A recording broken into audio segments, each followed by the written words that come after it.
जन्म नाही पुन्हा।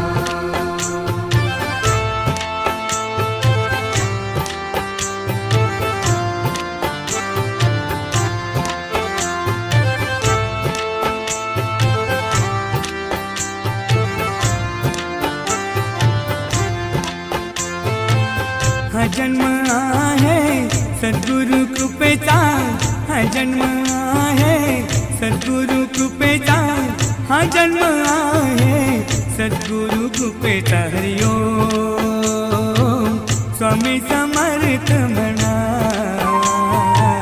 हा जन्म